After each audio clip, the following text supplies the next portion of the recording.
Welcome to the show, Sports and Hip Hop with DJ Mad Max. As you all know, we have the legendary Tedsmooth, straight face. You remember? Let me give you the infamous baby boy in the back. Of course, I want to say congratulations on all your accolades, including just hearing on Instagram how it took you 25 years to remix Reasonable Doubt. Jay-Z's best album, in my opinion. Oh my Lord! When the world hears this, it's gonna be crazy. I mean, I just posted that. I don't know if it sent shockwaves, but yeah, this is when the world hears this. Hopefully, they appreciate it. Hold on one second. I was actually listening to the album right now. It's pretty crazy. What was the most difficult song to remix on there? Because my personal favorite is Cashmere Thoughts. I mean, shit, you might get a goddamn preview. Yeah. Oh, I appreciate that. Cashmere Thoughts. You know what?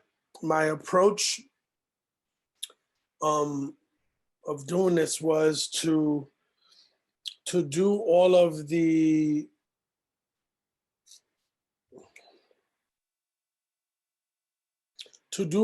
songs that weren't necessarily the hit records on the album, because I figured if I could make those better, Feeling It, all those records, those are kind of layups, so it kind of worked out that way. So Cashmere Thoughts was actually one of the first ones that I did. Guys, the first one I did was Can't Knock the Hustle, because when I created the track for it, that's what it felt. That's what I heard. And I was in the studio, and me and my engineer, my partner, and co-producer, not of this project, but we do a lot of things together. The Vibe God, he was mixing a few tracks that we just did. So I put my headphones on, I started working on something else. And when I did it, I was like, damn, man, this feels like. So I grabbed random Jay-Z acapella, put it on it. And I was like, wow, this is like Jay. Like, I was like, let me get that. Let me see what Can't Knock the Hustle sounds like. And when I did it, I could curse, right? Go ahead, yeah. Yeah, it was like some crazy shit just ran through my body, like all of the times that I told myself, damn, I wish I could, you know what I'm saying? It just hit me, and I was like, not even knowing that it was the 25-year anniversary this year, I was like, yo, I gotta do this. Like it just gave me that charge, and then 9 days later, like I was done. 9 days. Like let me give you the exact dates. Hold on, just see. I'm curious to see how this Reasonable Doubt album is going to come about once the whole world hears it, but especially with Can't Knock the Hustle because of Mary J. Blige's vocals on it. So crazy. Hold on, let me pull up.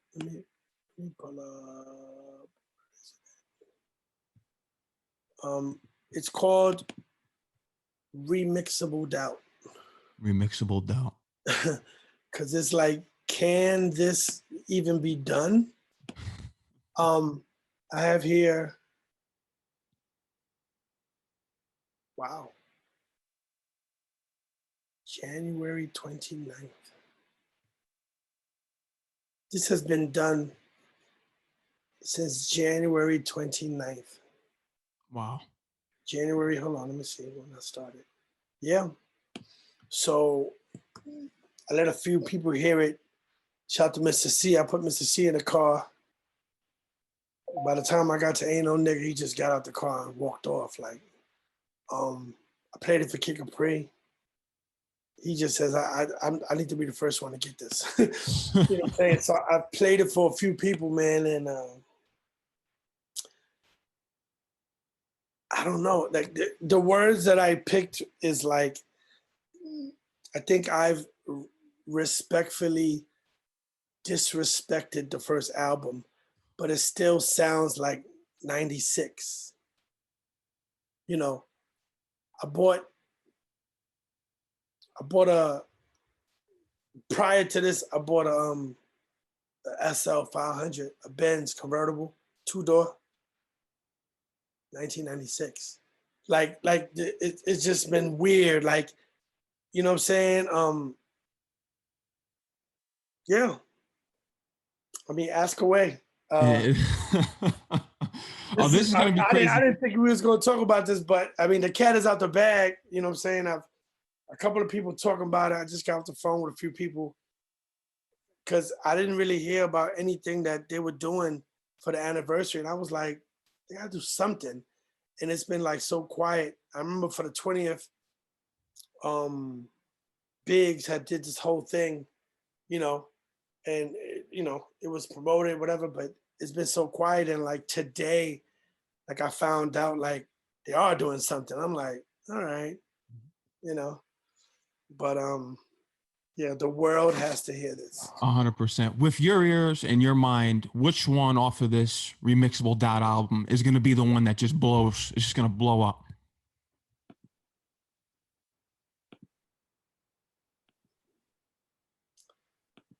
Could I, if I play something, would you hear it? Let me see. Hold on. Tell me if you hear this. You hear that? A little bit. It's slow? It's low. Like, you I hear could that? hear that. I could hear as soon as the beat started kicking in, I could hear that. I got to call Clark Kent. I think, you know, he's one of those guys. Well, he produced Brooklyn's Finest. And it's like, I wonder what he's going to think. Does Clark Kent pick up FaceTime call? I don't think he does. I'm curious to hear what he's going to think. I'm sure he's going to be happy with your work from what that quick snippet. And you're always good with your remixes. My favorite remix of all time that you did was Happy. That beat that you did with Pharrell, that was crazy. You know that's a lot of people's, you know, there's so many, like, that's a lot of people's favorite. Obviously, you know, I used Rising to the Top. Shout out to Kenny Burke. Just a few months ago on my birthday, May 2nd, my actual birthday, I was able to book Kenny Burke and fly him in from Atlanta, and he performed at my birthday. It was outdoors. I don't remember the last time that Kenny Burke performed ever. I don't even remember. Funny thing is, after my birthday party, I got a few calls from promoters that were like, yo, when he, you know, we thought he was dead. Like, so they actually said that because he's so low key. And I mean, he just did, you know, Fat Joe came, they connected. He was just on Fat Joe's show. Mm-hmm. So, you know, to have the respect and the cosign from Kenny Burke, there's ain't really much to talk about. You feel me? Like, yeah. So on the Happy remix, you know, everybody took, you know, it was an up-tempo song, so everybody kind of took a high energy approach to that remix. And with me, it's all about that, you know, that bop.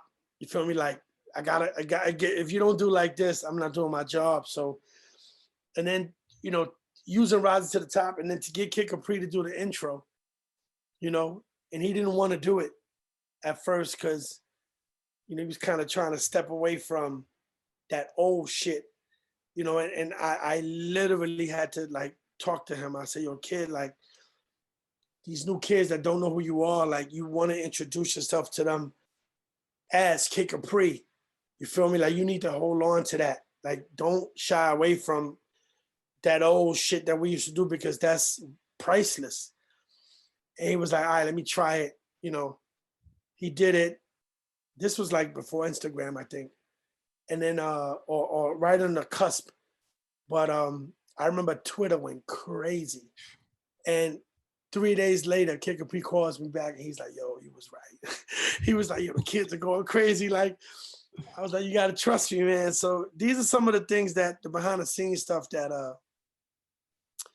that people don't know about these remixes. I'm working on something where I guess it's gonna be a podcast or some that I'm gonna get to tell these stories. They're so interesting, at least to me. Happy is definitely a special one. Interesting to hear that that's your favorite. I don't know. My favorite on this project. Well, is it Can I?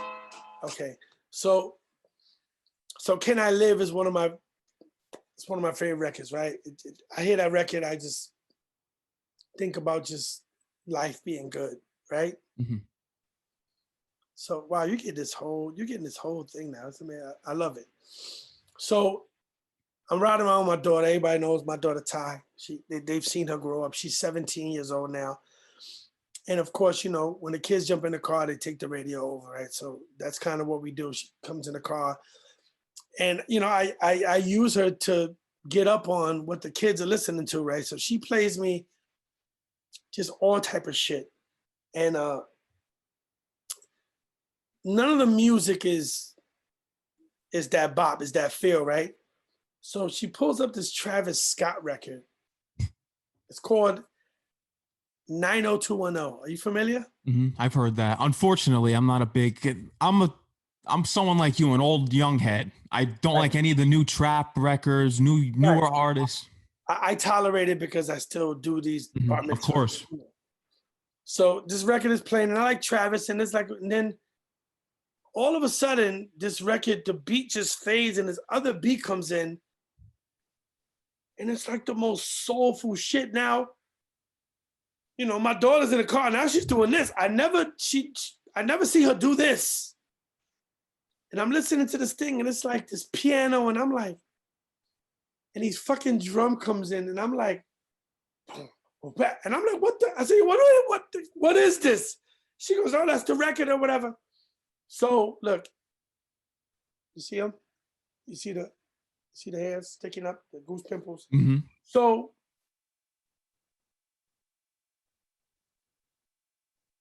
I gotta use that beat. Like, I already know what I'm gonna use it for. Like, I already got the so like my daughter is actually, she involved. She's part of this project. Like, it don't get no better than that. You dig what I'm saying? That means the world to you.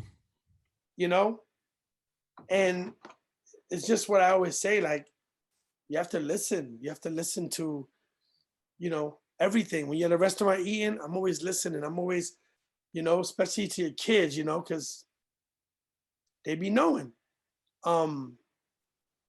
So that's one of my favorites for all types of reasons. Everything else is a classic beat. That's the only beat that's like, now. Everything else is that era. Like, it's like this album could have been done like this back then, like, in my opinion. And it's like, and it would have been like classic. It's very weird. My favorite, and it wasn't even one of the most popular songs on the album.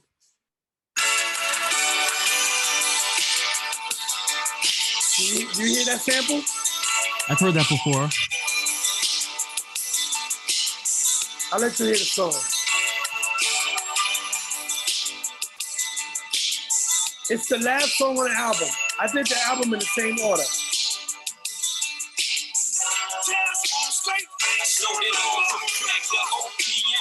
In third person, I don't want to see them. So I'm rehearsing with my people's how to GM. From a remote location in the BM. Scoping the whole situation like. I mean, it's like, yo, that shit feels like 9-6. Like, oh my God. But that's what you're able to do, not only just as a DJ, but as a producer, is go back, because you grew up during that time and you were part of that time. So you understand the sound of. I don't get why the young kids don't attract to that old school sound because it's just different and it's better. And there's You know, they don't have everything is microwave. You know, with the kids, 100%. the what do you call it? The attention span is like nothing.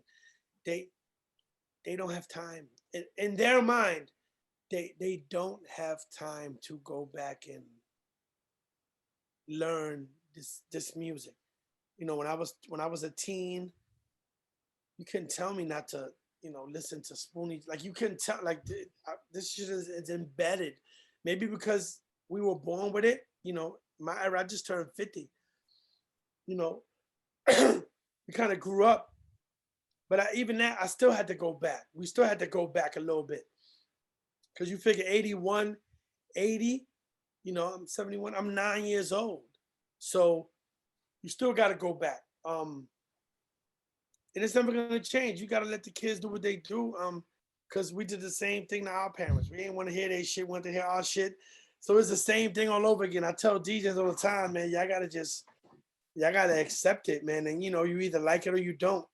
But don't alienate the youth because it's just their turn. That don't mean we gotta stop. I mean, you hear it in all the music I do. You know, so majority of music I do is going to have them drums. It's going to have that feel. You feel me? Like, because I'm a DJ that's all about making people dance. The kids now, they don't dance. So. No, and then when you play boom bap, they give the excuse, oh, that's only for car rides. And I think people can dance to the boom bap. Don't give me that. I hate when the young kids say that. You know, it's too many of them to for you to even fight that fight. Trust me. And you look like a young man yourself. But you know, I keep I mean, I could just talk for my daughter. I keep my daughter in tune. You know, she grew up at my old school jams. She knows his music. She, you know, Super Rhymes by Jimmy Spice. I mean, rest in peace. That's one of her favorite records. Like when I first played, because it's like 13 minutes long, but it's a one long story about a vampire, you know, and it's hip hop. It's like that essence. So I do my best to keep my daughter balanced when it comes to the music, you know. But Regrets, that song is one of my favorites because it wasn't one of the big records on the album. And I think I captured that feeling with that beat. That it just, I don't know. I can't wait. You know what I'm gonna do? I mean, I'm gonna. It's like a fake NDA we're signing right now. Mm-hmm. Like after we get off here, I'm going to send it to you.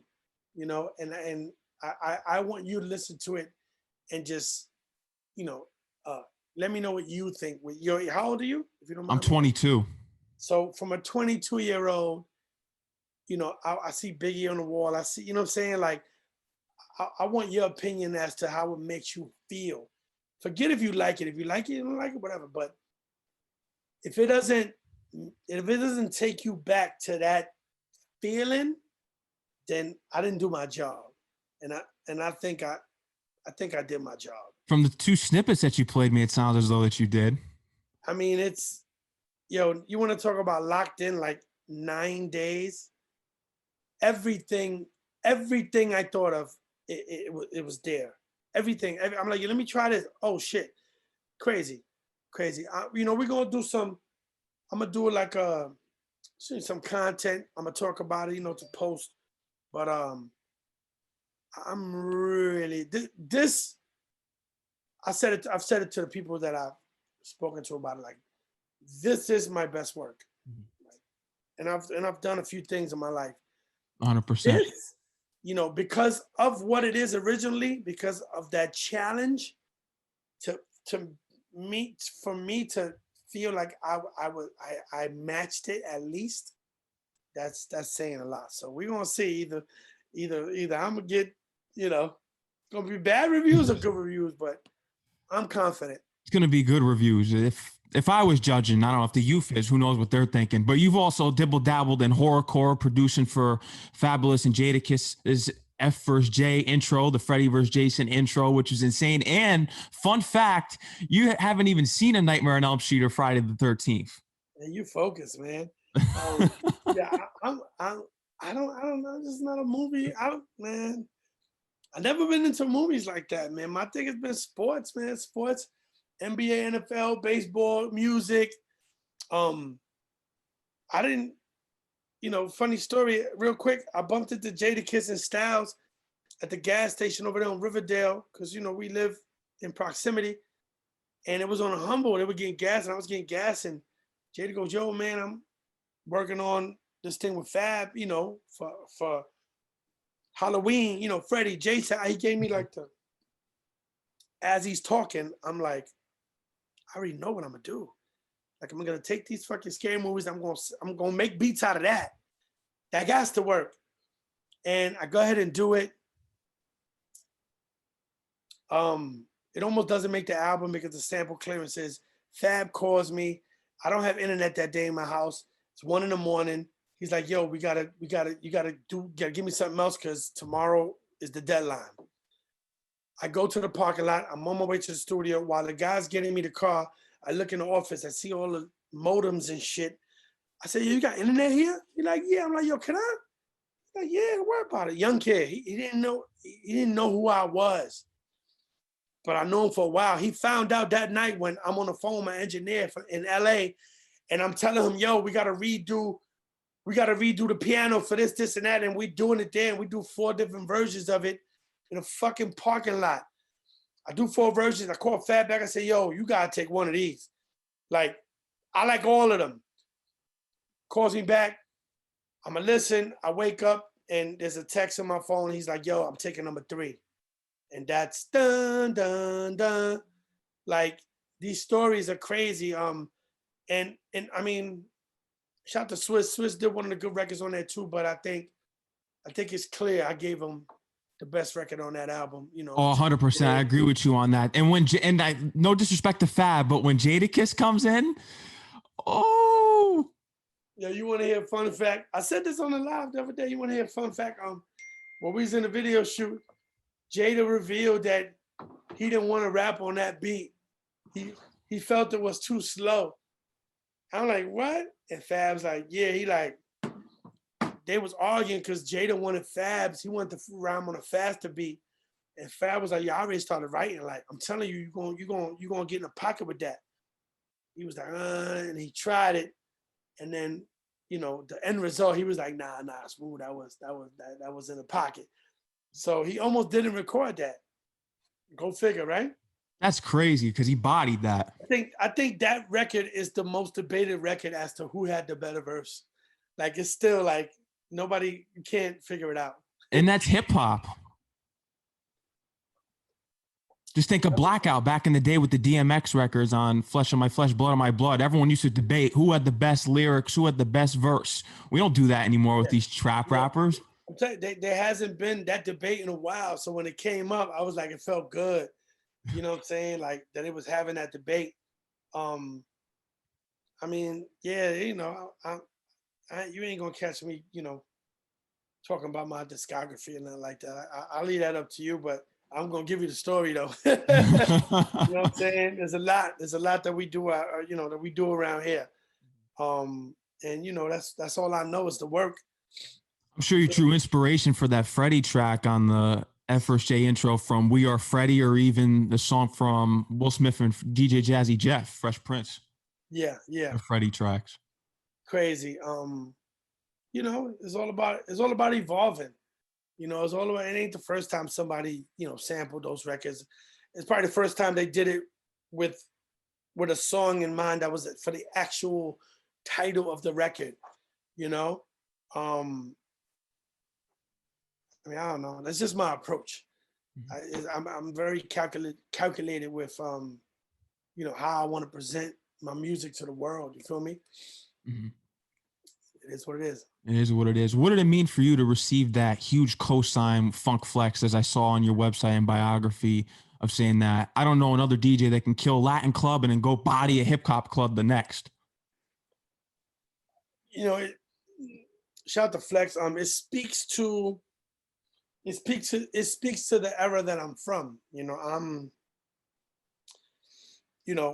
don't know how far you go back with DJs and stuff, but I'd be remiss if I didn't give you this other fun fact. Um, Back in the mixtape golden era, you heard of this tandem called DJ Ray Double R and G Boda Pro. I've heard of them. So Double R is my actual older brother. Oh, wow. A lot of people don't know that. So I come up under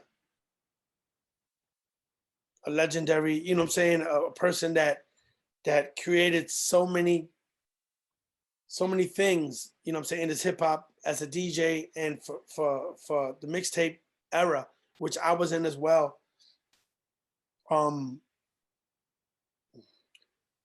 You know, when I used to watch him DJ, you know, the house parties, there was, you know, it was disco, it was R&B, it was house music, it was freestyle, it was slow jams.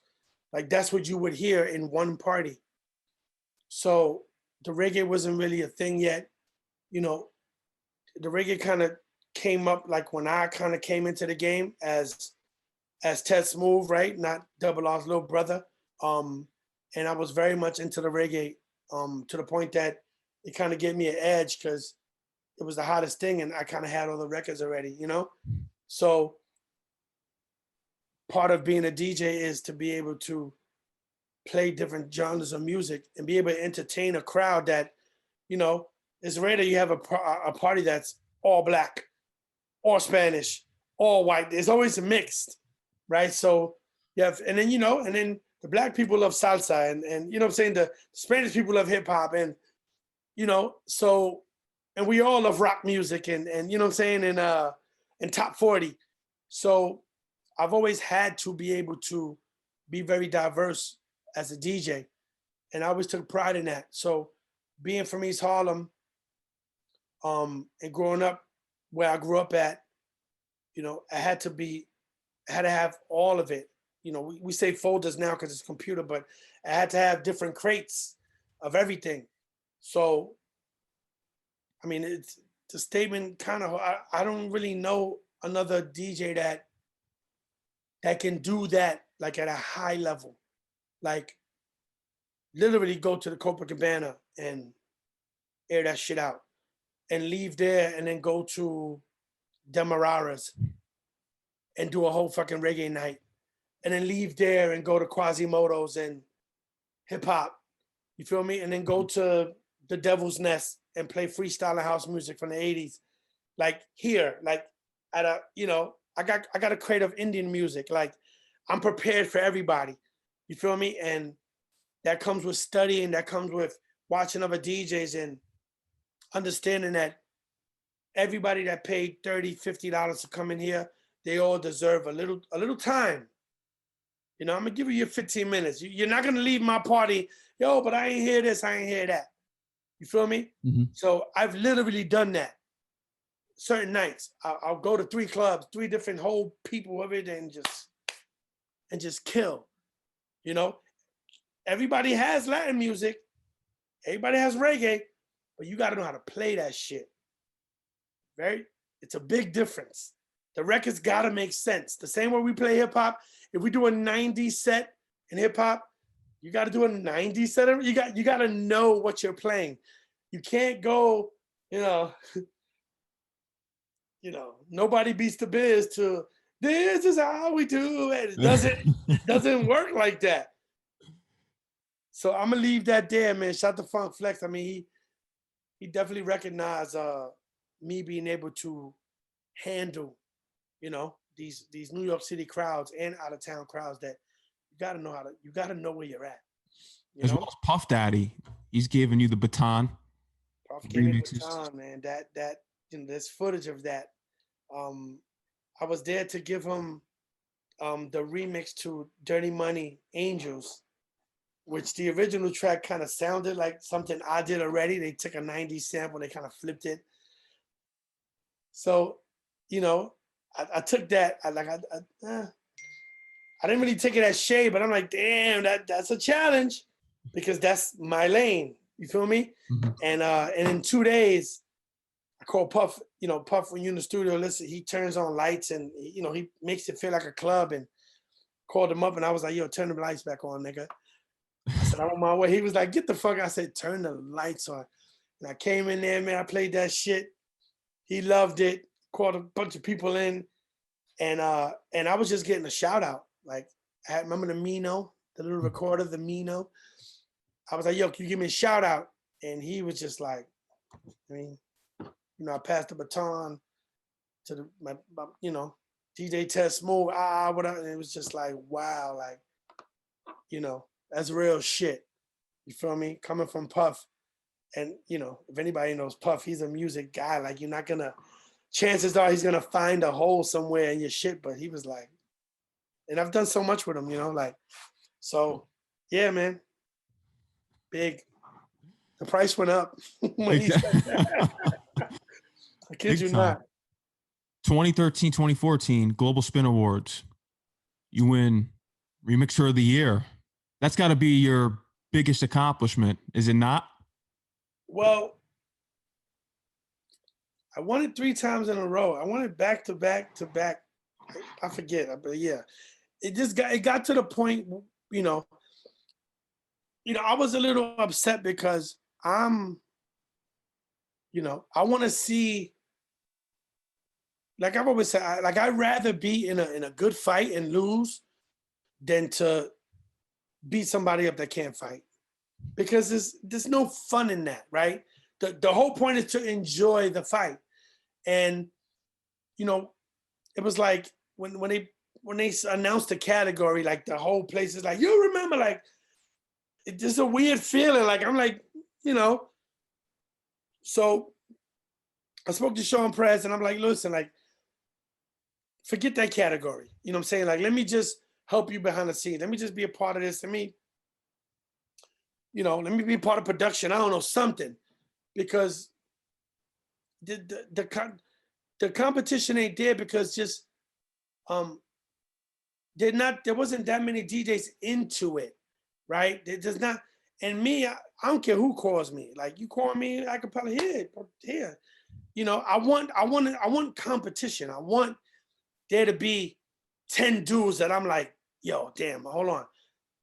He might drop this week. And I like that. I come from the mixtape era. We all was trying to, like, and he was like, yo, like, I can't, like, what you do is, it matters to the DJs, and they want to give you your flowers. So, I was just like, all right, cool. But it always felt a little uncomfortable. But at the same time,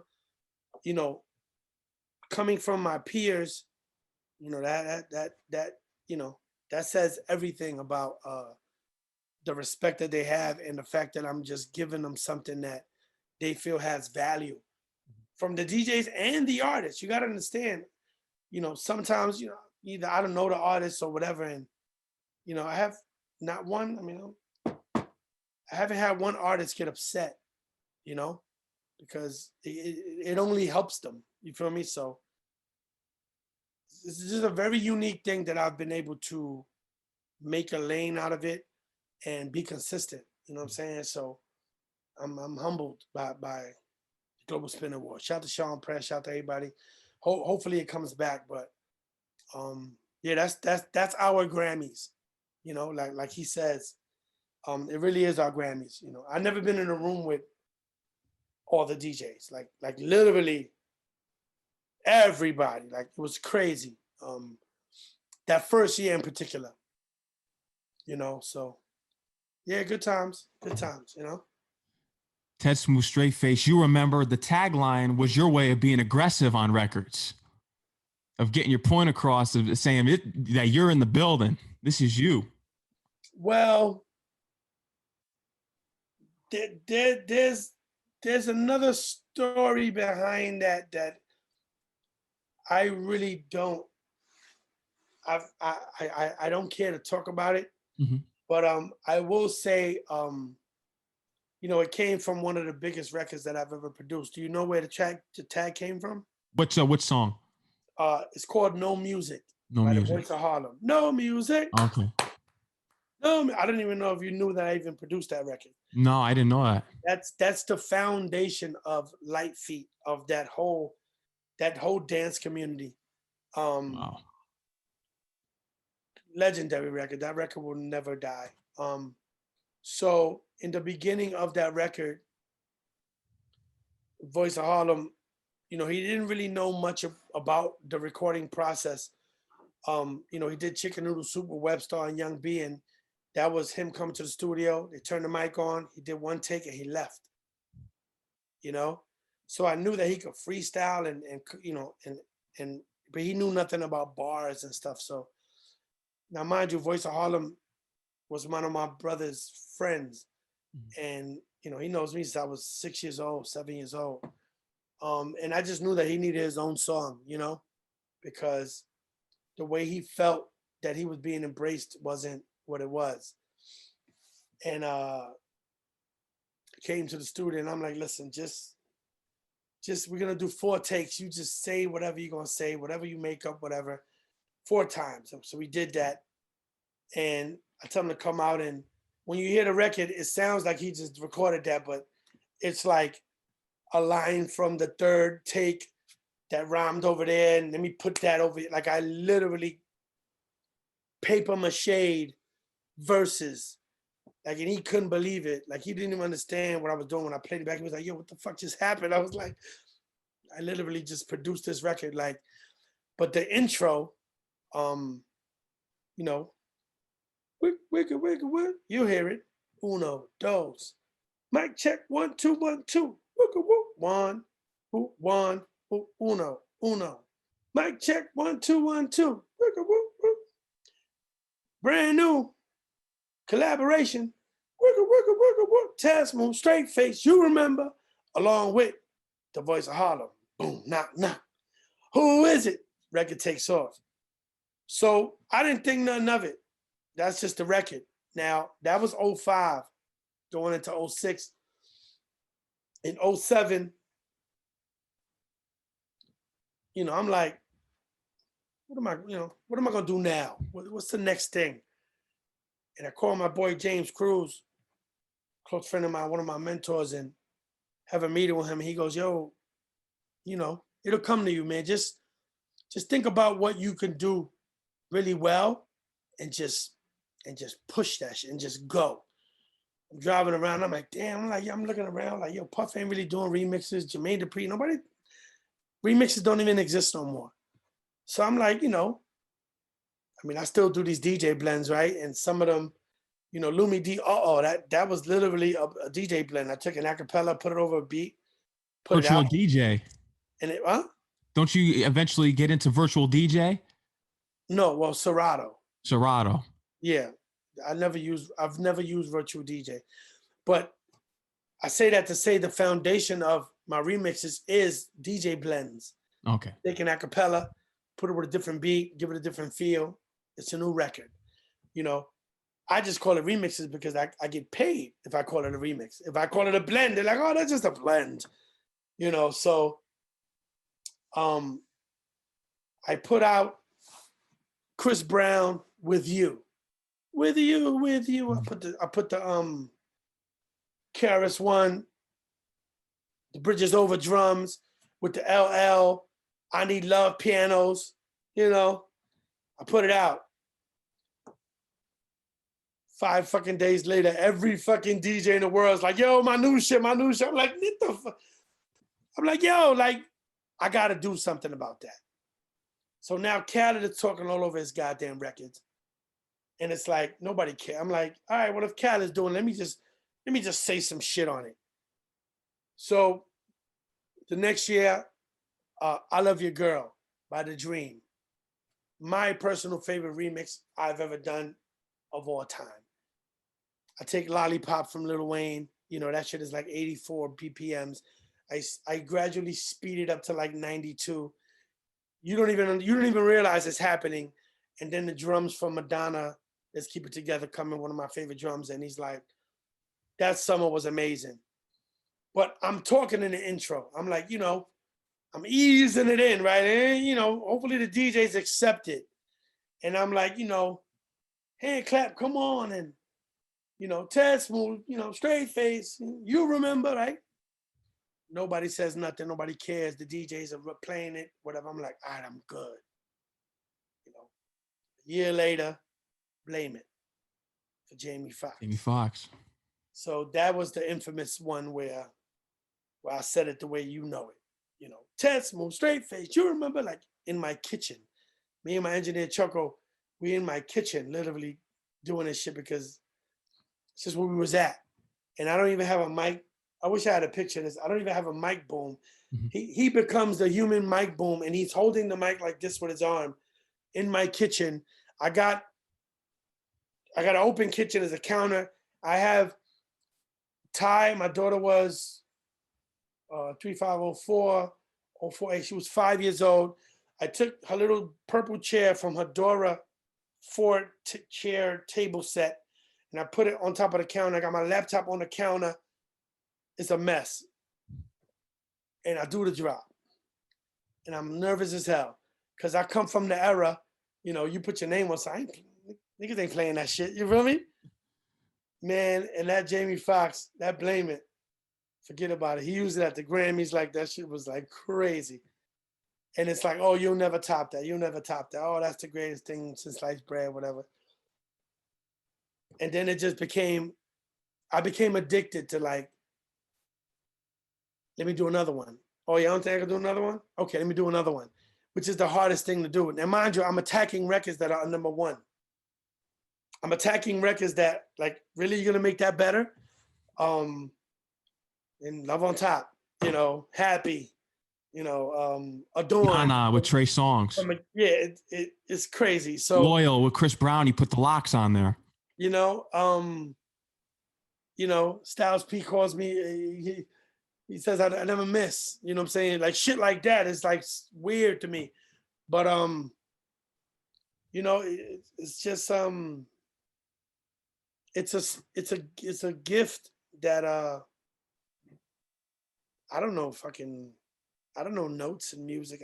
I don't know none of that. It just sounds good to me. You know, obviously I check it with my engineer, like if this is right, and then we'll adjust it to respect the singer, right? You don't want to, other than that, you know, I kind of got a formula that hasn't failed me yet. And that tag has a dollar sign on it now, you know? Well, for a while, you know, like artists calling and like, yo, make sure you put the tag on it because it's a cosign, you know? But shout out to Voice of Harlem, you know, I gave him a classic record that he performs to this day. And he gave me a tagline that's like one of the greatest taglines like of all time. You know, it's a really good one. Have you ever thought of remixing or using 80s beat such as I Go to Work by Kumo D and incorporating that into something today? Or have you came up with any ideas from artists of the 80s such as Kumo D to use a beat from? I mean, the majority, I couldn't give you the percentage, but you know, I tap into 70s, 80s, 90s. Like those are my eras. I know that music. That Rolodex is in my head. You know, I hear something and it just goes there. It's the weirdest thing. Slide for her. I don't know if you've heard Slide. Mm-hmm. Fire, like, you know, to the point, you know, shout out to Jeff Robinson, manager. I know Jeff. Said it to Jeff, you know, she liked it so much that she performs my version of the record when she's performing with her band, you know, boom, boom, boom. Like it's, you know, and shout out to my guy Glue, the producer. He played the bass on that. He played the keys. That's the first time that he's seen me actually working, like doing what I do. Mm-hmm. And he was just like, yo, what the fuck? Like how did you think of that shit? And I was like, it just comes, you feel me? Like, and then, you know, he chimed in and, you know, we got so much dope shit coming that it's gonna be an interesting summer. You know, the Kid Capella that has a song Gallus, probably has the biggest record now. You know, I've embraced him and we got two fucking Scud missiles that, you know, that he's excited about. So I'm in tune, man. I'm in tune with the older guys. I'm in tune with the new artists. And I take it as a challenge, you know, because it's very hard to live in both worlds. You feel me? Like, you know, at a high level. You know what I'm saying? So if a Cool Mo D beat makes sense for what the acapella is, no problem. Like I've tapped into shit that's like, really, you know. But if it works, it works. You know what I'm saying? I got a very small circle of trusted ears that if my work doesn't get through them, it'll never see the light of day.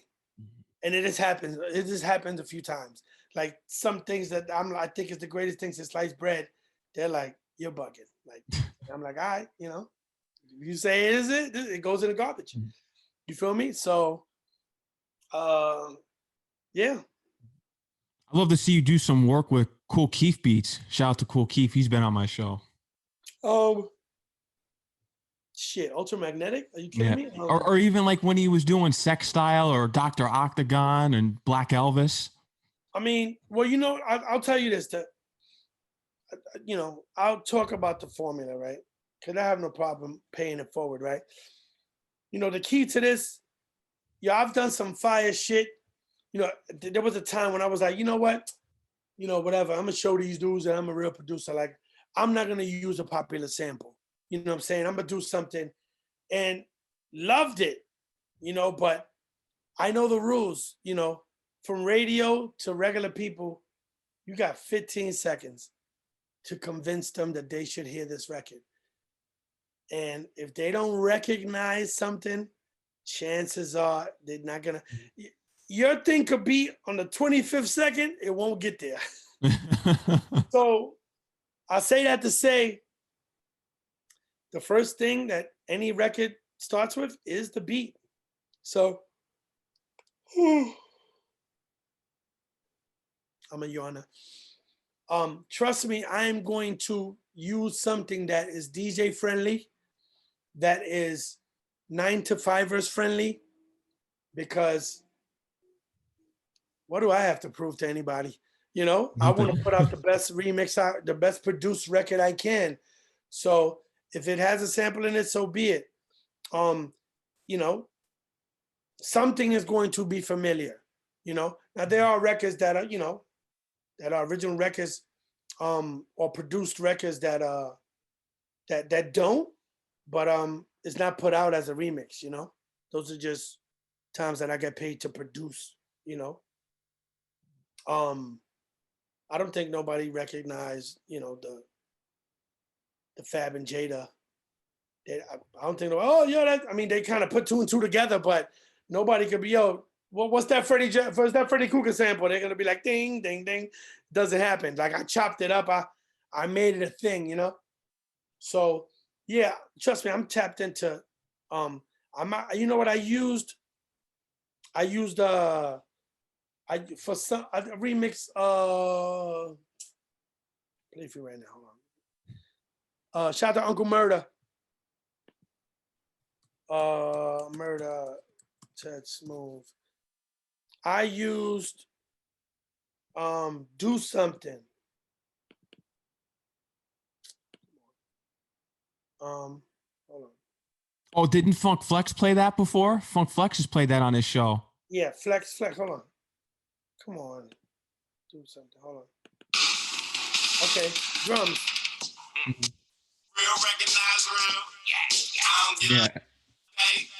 Ultramagnetic. Doing something right. Cause I'm the one that everybody hates. Bite my tongue for no one. I be saying what the fuck I want. I'm ready for the problem. MOP. We can do however you want. Whoever don't like me, choose some. Pump yourself up, choose some. Me and my crew did y'all to choose some. We everywhere, y'all ain't gonna choose some. Yeah, pop off and get popped on. Yeah. Ultramag. You know what I'm saying? Classic. Yeah, classic. That joint hard. You know, I got this thing called the Tedsmooth USB. I don't know if you're familiar. It's my whole life on one. It's like the best business card ever. Oh, that's fire. Hold on. Well, it's You can see that clear. You can see it clear. Yeah, you see? Yep. This thing has my entire life on it. I'll get your info and I'll mail you one. and it's a USB. It goes into your car, your whatever computer. It has every mixtape I've ever done, which is 22, 23, and it has every remix I've ever done. It's like almost 200. Like my whole life is on here. It's like 15 hours of music, and it's on my website djtedsmooth.com. And I forget what's on here sometimes, you know. But every time, you know, if I got a nice drive or whatever, I pop it in. And I got this series called Breaks to the Beats. I did 2, volume 1, volume 2. I started volume 3, but I stopped. It's, you know, a lot of DJs have had mixtapes where they use samples from the records, and they kind of, oh, this is where that came from. Like I broke down the record, broke it down to the sample, and built it back up to the record, like seamless. It's the dopest ride. Like if it's the dopest listen. Like if you into hip hop, you know, Breaks to the Beats Part 1 and 2. Like I'm proud of that because nobody has really put it together where it just flows. You know, it was very hard to do, but I took my favorite, you know, 80s, 90s records, and I kind of showed everybody where the samples come from. Pretty fucking cool. Did you ever work with the Gas Face beat? Because I think that's one of the greatest beats of all time by Third Base. Gas Face? That's a and shout to MC Serge. That's my guy. Man, cut that shit. Yo, man.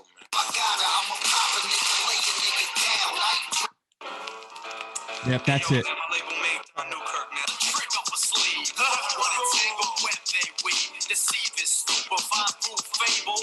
Let's make a deal at the dinner table. Put you on tour. Put your record on wax. Trust me. See that beat got that. It got that. I know it came out before. What is it? Who is it? Butterfly? Come on. Pop Goes the Weasel? No. The D-Light, the girl. You beat to rap, but you beat. I'm cool like that. Okay, yeah. Like that. It got that jazzy bass line kind of feel. Diggable Planets. Diggable Planets. So, again, you know, the music is going to bring the energy to the acapella and the remix. So, if something ever comes up where it takes me to that sound, yeah, I'll gladly go to, you know.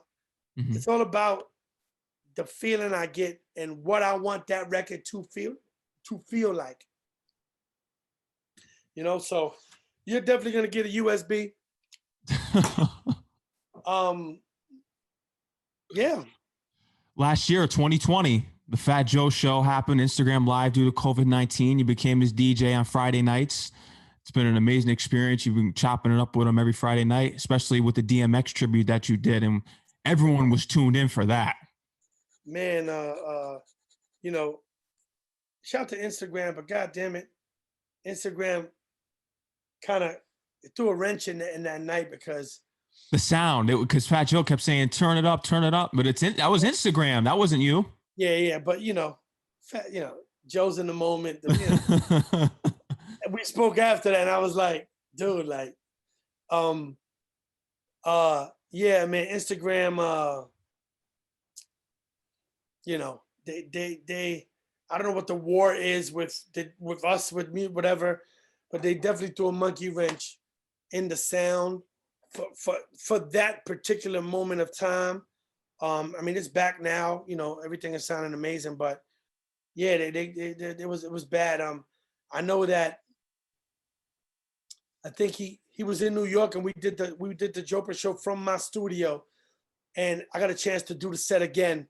You know, we had a good time, and he was there, and you know, we got a chance to really give it to the people the way we wanted to. But man, Fat Joe, I mean, shout out to his daughter Ozzy, because Fat Joe wasn't even on Instagram, you know. Pandemic hit, and she was like, you know, like, go on there, talk to the people, you know. Unbeknownst to him, I was doing Touch the People a few years back, every day at 12 o'clock I would come on for an hour for those people having a bad day at work, you know, whatever it is. Like for that 1 hour, we get to talk. I get to play music, and you know, I give back to the people. And when the pandemic happened, I just kept on doing what I've always was doing. And he just pops up and he's like, yo, you know, 8 o'clock, I'm doing it. And I was like, man, that's dope. And I think I jumped on one time where he probably was a few months in.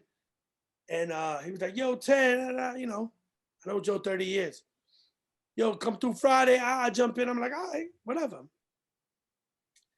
Man, I jump in and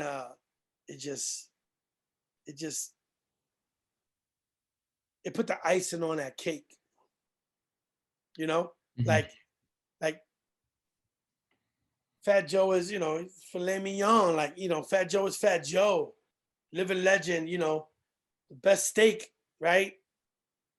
But when you put the sauce on a steak, it really, you know what I mean? So, like, I'm the sauce. You feel me? He's great.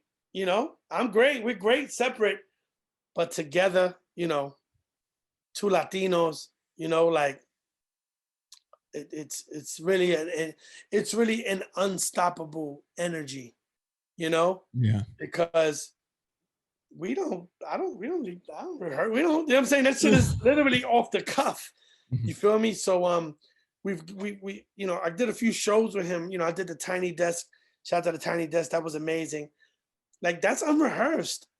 Like that's like me playing the hook and we did nothing. He walked in, yo, boom, boom, boom, and so I'm looking forward to that. You feel me? Like, and I've never worked with Joe. We know each other forever. We never got a chance to work.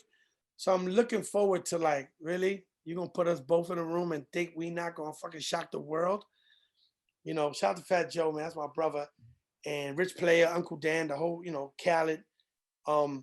It's a great opportunity. You know, I've always felt, you know, it's just a matter of time, and it's overdue. You know what I'm saying? This should have happened a long time ago, but God tells you when the time is right, and we ain't going nowhere. No. Like this is nothing. You know what I'm saying? This is nothing compared to what's coming. You feel me? So, you know, shout out to Joe, man. I appreciate it. You know, he saw that diamond in the rough. You feel me? For real. Have you had talks with him about taking the show to TV? I know he's on Revolt, but taking the to a live station where you do the show live out of a studio and you're the DJ, kind of, whereas Jimmy Kimmel has the live band in the background, but you're the DJ. Close to that. Oh. I mean, he says it all the time. He says it. So, you know, I mean, yeah.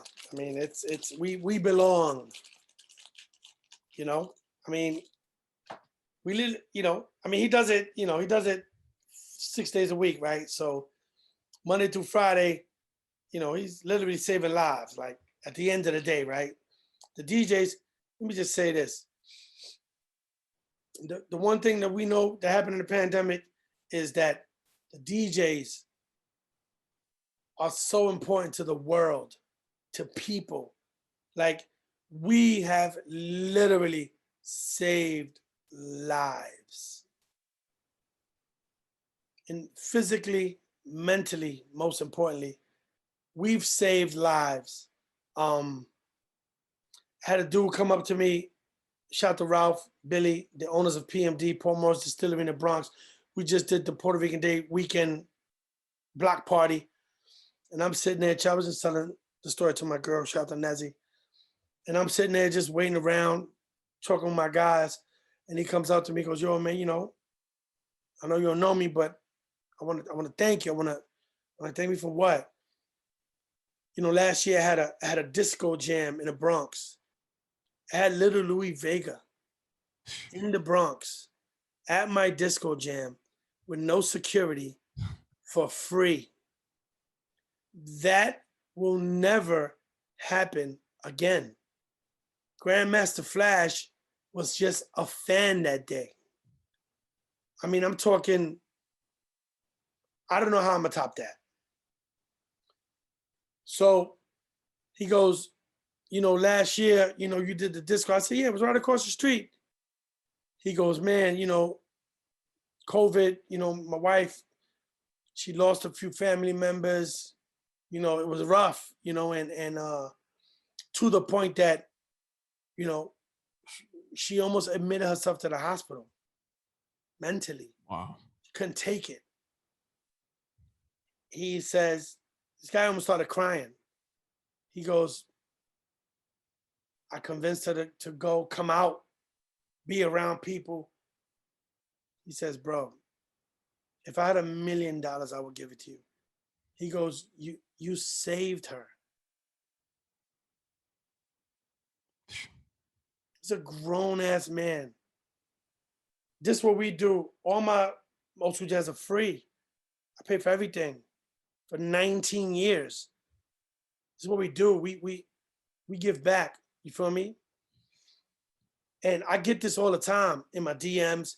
People thanking me, and it's humbling. But this guy says, no, she was on her way out, and I have no words to thank you.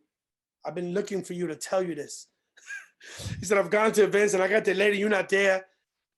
I don't know what to do. Like, I hugged him. I was like, yo, bro, are you kidding me?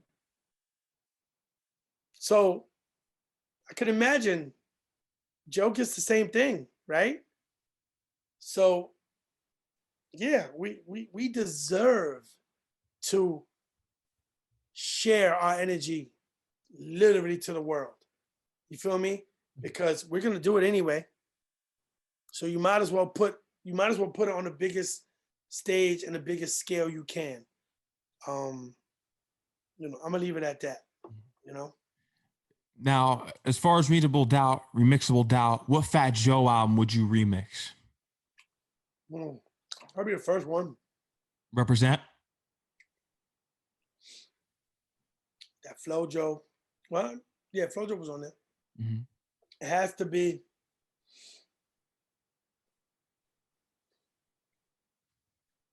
Hold on. Produced by Diamond D. Digging in the crates. Mm-hmm. Hold on. 1 second.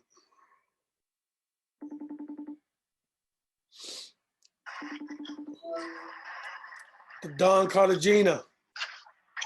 I don't think I got SoundCloud. I think you sent me something on SoundCloud. I'm going to send it to you. We transfer how I usually send it to you. Yeah. You know what that is, right? No. I remixed the entire Reasonable Doubt album. Oh, I need it on WeTransfer. I'll hear it on the plane tomorrow. I'm headed up top tomorrow, so I'll listen to it on the plane. Light a cigar, brother. It's good. Light a cigar. Bro. I can't light one on the plane. I mean, Joe. Light a cigar. Yeah, this guy's great. Joe is one of those. Send it WeTransfer. I'm gonna send it right now. Oh, brother. All right, Joe. Crazy. Hold on. I mean, we could talk. I'm just gonna send it to him now. Yeah. Shout out to Fat Joe. He was on the show last year. How was that? It was good. We talked old school hip hop. Talked all about his old school albums. Talked about Pun. Oh my God, he was there. Yeah. Fat Joe, like, come on. The guy is. He's like literally. He's like one whole brick of the wall that create. Like it's crazy. So yeah. Capital Punishment, one of the greatest of all time. Pun, man, so many stories with Pun. Sometimes I feel bad for people, because that era, if you missed it, you know what I'm saying? If you missed it, you just missed it. Like it's. I'm so glad that I got to share some of that with my daughter and continue to. But man, what? Hip hop is the biggest thing in the world. Like what? and listen, there ain't that many, Like I think I'm somewhere in there. I'm a part of it somehow. A little, you know what I mean? I got contributions. You feel me? Like it's crazy. It's crazy. But going back to what you were saying, man, I think you know what we do as DJs, producers, and artists is it's a real priceless thing because to be able to change the way somebody feels. Listen, 2004, I DJ'd inside the Coliseum in Rome, where people with lions ate people, 10,000 people.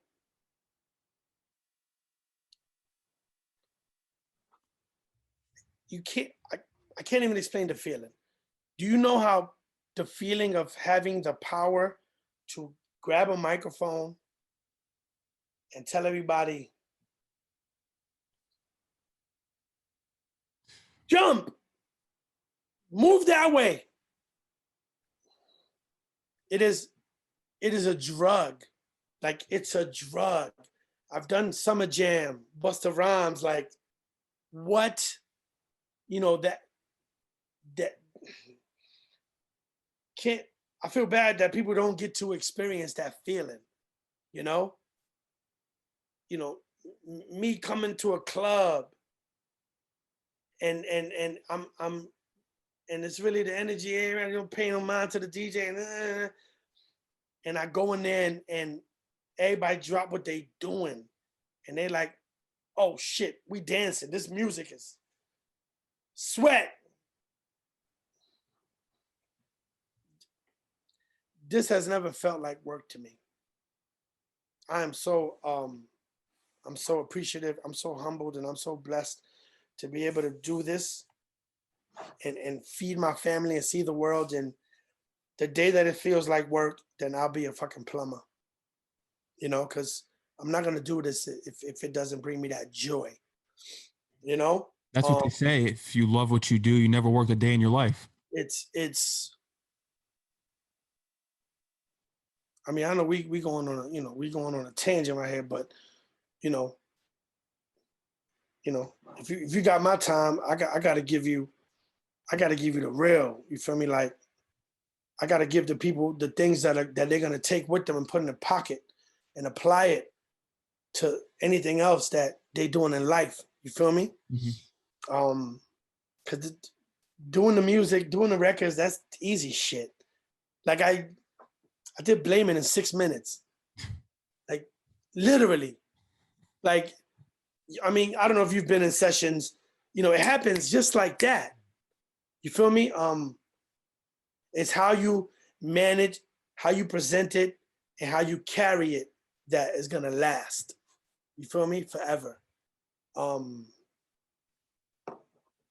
That, you know, that is, you know, I started my documentary years ago. I got some amazing interviews. I got some, you know, and we stopped. It's called Who is Tedsmooth? Because there's still some people out there that think that I'm black, that I'm a black guy. It's the weirdest thing. Yeah. I understand it. I get it, you know, where I grew up at, you know, the way I talk. You know, if you hear me on the phone, you're like, oh, no, he ain't Dominican. You know, like it's like, you know, right? So that's the thing. You know, people know my music everywhere in the world, but I could be standing right next to them and they're like, I've had people tell me like, you ain't no tattoo. I gotta show them my tattoo. I gotta show them my fucking arm and shit. So a lot of unfinished things, you know, but it's a and shout to you, you know, again, you know, COVID, we survived, you know, that whole thing. I mean, we should have said that. That should have been the first thing we said. But I just turned 50, man, 50-yard Happy line. belated. Right? Thank you. And it's like, okay, like what we doing? Like we just starting up. Like I'm ready to go. It's the weirdest thing, but yeah, You're yeah, ready now. Now that the doors are open back up, you can start doing some performances here. You're ready to get back out there. yeah. The calendar. Hold on. You think we can pick me up from Burke's house? I didn't see this. Yes, yes. Sorry. Hold on. Oh, it's all good. 17-year-old scheduling. It's crazy, man. I posted a picture the other day, and the whole weekend, every person is like, "Yo, my God, Ty's so big." You know, when people see a kid growing up, literally, it's like, the hell. I mean, it's all love. You know, I'm really, really grounded. You know, a lot of people don't understand how I do all that I do, but you know, time management. You know, you just gotta make your time count. You know, It's important. very important. But you're someone that gives back. Team give back. Do a lot of charity, and that's important. You're good. You're good. How long have you been doing this? I've been doing this for 4 years. You're good. Thank you. You're a segue master. You're good.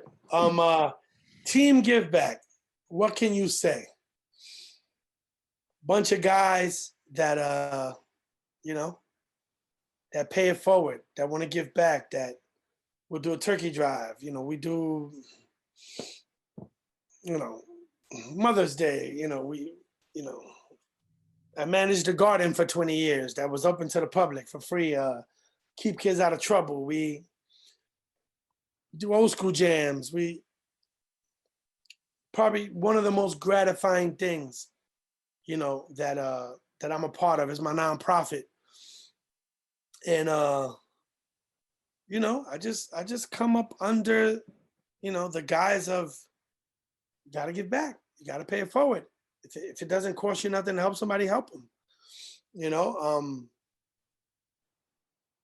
I don't talk much about it because it doesn't matter. You feel me? Like I don't want that attention, you know. Just know that we're doing great things.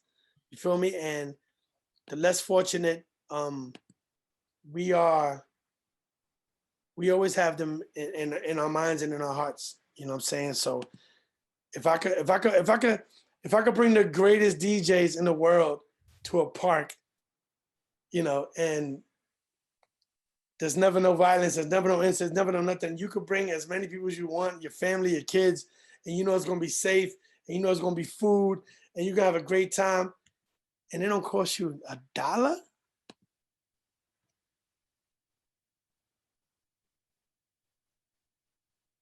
It's nothing to talk about. Yeah. You know what I'm saying? We're leading by example. You know, we're leading by example. Shout out to Team Give Back, man. Team give back. It's important. It's an important movement that you created. No doubt about it. Any other ventures that you have coming up, Tedsmooth? I'm sure we got the remixable DAO coming, and anything else. I know you're still working with Behind the Speaker. Behind the Speaker, it didn't get to see the light of day because I wanted to present it. That belongs on TV. You know, obviously COVID happened and, you know, everybody's doing interviews and it's fine. But, you know, I shot that for TV. And now that the market has settled, okay, I know what I got. So now, you know, I'm going to present it, you know, to the right people. And hopefully they appreciate not only the interviews, but me as the interviewer. Right. And the stories that I share personally with these people that you're not going to get nowhere else. You know, congrats on my brother Nori's Drink Champs is great because no one has the stories that Nori has because they're with his colleagues. So my show is the same thing. It's just a DJ sitting down with his friend talking shit. I mean, I don't drink, I don't smoke, but they could, you know. So Behind the Speaker, that's definitely coming. I got I mean, have you ever seen an interview with Funkmaster Flex? It's not gonna happen. Yeah. You know, like I sat with Flex. My interview with Flex was so crazy that at the end of it, people were apologizing to him because they thought he was such an asshole. They were like, "Yo, we thought you was a dick." And he was like, "Just do radio." Shout to DJ Camilo. You're not gonna see interviews with him. Clark Kent, Red Alert, Brucey B, Jazzy Joyce. Those are in the can. You know, shout to the team. You know, we shot that 5 cameras, real shit, you know. And I got the opportunity to wear another hat as an interviewer. So I gotta bring that back, but it gotta be presented in the right way. You know, it just has to. And those interviews are never gonna get old. So No. if and when you know, maybe you know, we get the thing with Jopra or for Jopra, you know what I'm saying? The blend battles. That is the hottest thing right now. I have this platform called the Blend for Blend Battle Series. If you go to my Instagram, you'll see some of the videos and stuff. You know, I provided an amazing platform for the DJs that do blends. You know, that particular thing. You know, DMC is for the DJs that scratch. Nobody has really tapped into this blend thing, you know. And this next battle, July 18th. It's our 5th battle. I do it once a month at Speed World. This garage in Queens. It's so grimy. It looks amazing. And the talk is, every battle has been the best battle. The last one went into overtime, like sudden death. You know, so I'm there, I'm hosting. People are there, we drinking, shout to Duce, you know, and it's amazing. Are you in New York? Me, I actually live in Connecticut, but my show takes place in New York. Okay, you have to come. I'm gonna give you a personal invite. July 18th, it's a Sunday. To feel that culture, you feel me? The judges are amazing, all legendary guys, and it has really shot, you know, it has shot an energy through the DJ community that people are loving. You feel me? That belongs on TV. I got people on Instagram for 3 hours and they don't move. You know, my Twitch page is out of control because you can literally see 4 cameras and all that on the Twitch. Shout to Nino Flex and the Vibe Guard. Those are my guys. We have a team of 3. It's amazing. I have obviously the USB. I got my brand like no other. I gotta get you some gear too. Oh. Yeah, you know, I'm sure you've seen it. Oh yeah, I've seen it on Instagram, like no other. Yep. The brand is going crazy. The clothing is moving. You know what it resonates, what it stands for. You don't want to be like nobody else. Be like no other. That's happening. The old school jams, the roller jams are happening. I'm forgetting something. Oh, I'm dropping it's called For the Skaters. It's an entire blend project for roller skaters. It got like a roller skating vibe. I'm dropping that probably at the next roller skating jam, which is July 10th. A lot going on. You know, follow me on Instagram. Everything is up there. I think that's pretty much it. And my daughter's going to college next year. Oh, congratulations on that. What college? She's a soccer player, so she's undecided. Undecided. So she'll be a senior next year, and then to college. I can't believe it. What college do you have in the back of your mind that you hope she may go to? Is it local, or do you want her to go somewhere far, experience life somewhere else? She likes Boston. She likes, you know, there's great schools in Boston. She likes a few. I think she'll end up over there. I don't know. I want her to stay in New York, obviously, but you know, I got one more year to convince her. But I mean, it's right there. I got people in Boston, so we good. You know what I'm saying? She already knows. She has uncles anywhere she goes in the world. She's gonna have uncles there. The Haven Studios, you know, an amazing space. You know what I'm saying? That we're working in here. Yeah, just an amazing time to be Tedsmooth, you know? 100%. And I appreciate you. I remember seeing, I think you had reached out and I remember tapping in and I was like, Dad, you might have had another background. Did you? On Instagram, like, is my profile picture? No. Like you've been doing it from this. What? That's a room. That's what? Where is that? Yeah, Your house? this is the, yeah, yep. So you've been doing it from here all this time, Well, as soon as COVID hit, yeah. right? So I remember seeing a different backdrop. Yeah, I was actually in a studio. I was in the St. John's University studio, but now Right. with COVID, they have us all at our homes. And I remember like hearing, and I was like, this guy sounds like a little old, like he sounds like an older guy. Like, and I know he was young. And I was like, he's pretty good. And then, you know, I don't know what happened. And eventually, you know, you got to the right people. And I'm glad that I got to make this happen. You know, it is what it is. Oh,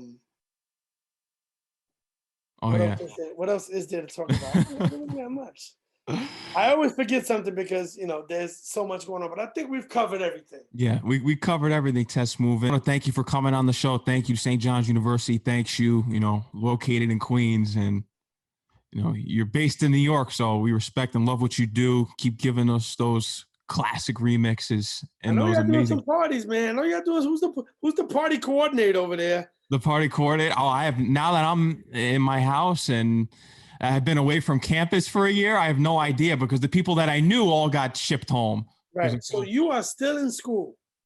I walk in July, so Congratulations, brother. yeah. Appreciate it, brother. Appreciate it. Oh, of course. I appreciate that. You know, thank you for all the stories that you told on the platform here today. You know, you're always welcome on the show. Thank you for everything that you do for hip hop and keeping it real, because as a young head out here, I'm not a big fan of what's going on. Amazing. That's amazing. I foresee us doing some things, and I'm definitely going to invite you to a lot of things. And you know, I consider you a friend now. You know, you should get my number, or you know, reach out to Janelle, whatever you need on this end, to whatever capacity. I'm supporting you. I'm supporting what you do. Thank you. Definitely, man. Pleasure being on here, man. And that's it. Appreciate you. Yeah, Tedsmooth, I want you to enjoy the rest of your night, man. Love. You already know. Yeah. 100.